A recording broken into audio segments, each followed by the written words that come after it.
Today we'll start the fourth chapter of physics, moving charges and magnetism. Okay, so first let us see the introduction part. Okay, in 1820, the scientist Hans Christian Ørsted, during his lecture demonstration, he noticed that he was doing some experiment. Okay, then he noticed that there was a wire was there and current was flowing from that wire. Then current was flowing, then there was a needle cap. That needle started deflecting, and then when he stopped the current, the deflecting was normal. Okay, it went into the normal without deflection. Then again he changed the direction of the current. The deflection of the needle capacitor was changed. It was something like that. See, this is the current. Like the current is coming outside, so current comes out like this. The wire is here.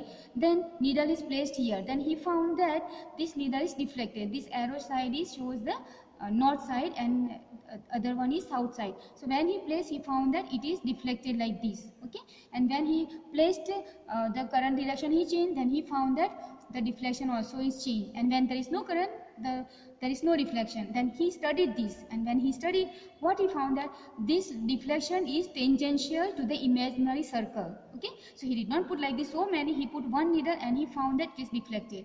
Then he found that there is imaginary circle and this deflection is tangential to this, and this is how he found that moving charges creates magnetic field, because when the needle will move, when there is a magnetic field to show the direction north and south, it will show. So he found, or he concluded, that there is a moving charge which will create the magnetic field. Okay, so we have studied in chapter 1 that a stationary charge will create electric field, but a charge which is moving will create magnetic field. Okay, because he put the current has got electron which is moving, and electron is moving, that is charge is moving, so he got the deflection, or he got the some pattern like this. Okay, so that is the introduction of this, that carry charge moving with some velocity will create electric field. It will create a magnetic field. Okay, so now let us define magnetic field. Okay, now here see I have drawn this figure. Here we assume that there is a magnetic field existing B. Okay, this is a charge particle is moving inside it with some velocity and making some angle theta. Okay, and if it is 90 degree, then we do not have any component, but suppose it is making some theta less than 90, then it will have component in parallel component, that is B cos theta, and perpendicular component is B sin theta. Okay, there is a point charge Q moving with velocity V located at R at a given time t in the presence of both electric, that is ER, and magnetic field BR. Okay, so suppose a charge Q, here you can see. So when there is a charge, electric field is always there, but there is a presence of magnetic field also here. B is the sign for magnetic field. So the charge is moving, okay, with some velocity. The force on electric charge Q due to both of them. So we have studied the charge, the force on charge Q because of electric field and magnetic field. We have studied because of electric field. So because of electric field, you remember we have studied that if this is magnetic field, okay, and I bring the charge Q here, and there is this electric field is existing, suppose, then the force on this will be towards this side, F is equal to Q into E. Okay, we have given this is because of electric field. Okay, and for magnetic field, the force is found to be like this, Q into V cross B of R. Okay, so they found that the force on a moving charge is depending on the charge, depending on the velocity and the field in which it is moving. Okay, so we can this force together, force F is equal to the force because of electric field and force because of magnetic field, Q into ER. Okay, ER because R is the position we have here, so Q into E, and this is the force because of the magnetic field, that is Q into V cross B. R is the position vector, and this we know, we have studied F electric field, force because of electric field, and this we call it as a force because of magnetic field, and these two force combination we call it as a Lorentz force.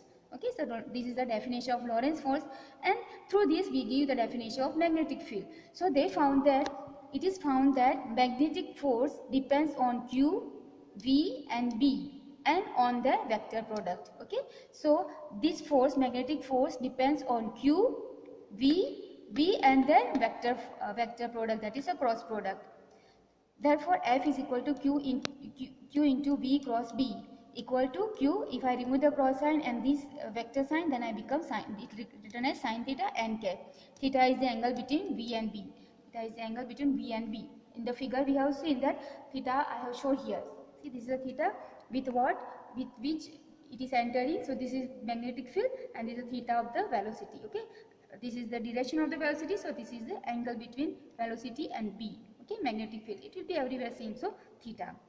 Okay, if V is parallel to B, now velocity and the magnetic field are parallel or anti-parallel, then F will be 0. Why? Because if I take parallel, then theta is 0, sin 0 is 0, and anti-parallel then minus means 180, but by sin 180 also is 0, so force will be 0. Okay, so this is actually the definition or meaning of the magnetic force. Okay, that is the magnetic force, and this is the magnetic field. If V is equal to 0, if the charge is entering but it has got no velocity, okay, it is stationary, then also there is no force, because V will be 0, then no force. That only moving charges feels magnetic force. So to experience magnetic force, the charge should be in a motion. Okay, that is what Oersted also concluded. F is perpendicular to V and B, and this force is perpendicular to the velocity and the magnetic field. Direction is given by right hand rule or screw rule, and the direction of force will be given by right hand rule, screw rule, which you have studied in class 11. The magnitude of magnetic field B is 1 SI unit when the force acting on a unit charge 1 coulomb moving perpendicular to B with a speed 1 meter per second is 1 Newton. Okay, so this is the definition of the magnitude of the magnetic field. Okay, once again we'll just repeat. The magnitude of magnetic field B is 1 SI unit when the force acting on a unit charge 1 coulomb moving perpendicular to B with a speed 1 meter per second is a 1 Newton. Okay, so dimensionally or dimension formula is the square bracket B is equal to F force divided by QB. So if charge is Q, velocity is speed is 1 meter per second, then the force will be equal to the magnetic field. Okay, so that will be B is equal to F will become. That is what this written in the verse. Then the SI unit of magnetic field is Tesla. Okay, and capital T is used as a symbol. And Tesla can force, so it is, and this will be also written as Newton into second divided by Coulomb per meter. Okay, this Tesla equal to Newton because force is Newton, Q is charge, that is Coulomb, and V is meter per second, that second will go up. So Newton meter, Newton second per Coulomb meter.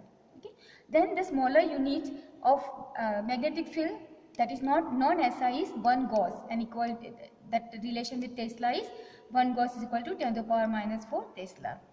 Then Earth magnetic field is 3.6 into 10 to the power 5 Tesla. Okay, this is just to remember for your knowledge. Then we are going to adopt some convention. Okay, if current or field means magnetic field also or electric field also, emerging out of a plane is depicted as dot. Okay, so if dot is given, that means they mean to say that field is coming out, so they will show dot. And if the field is going inside the plane of paper or board, then it is denoted by cross. Okay, so if cross is drawn, that means the field is going inside. Okay, and if dot is there, field is coming out. So that is what the convention we shall use. Okay, either current you take or you take magnetic field, electric field. For this convention we shall use. So for this we'll keep only this much. We have studied the magnetic field. Okay, we also magnetic field we studied, then we studied the Lorentz force. Okay, and we defined from there the magnetic force.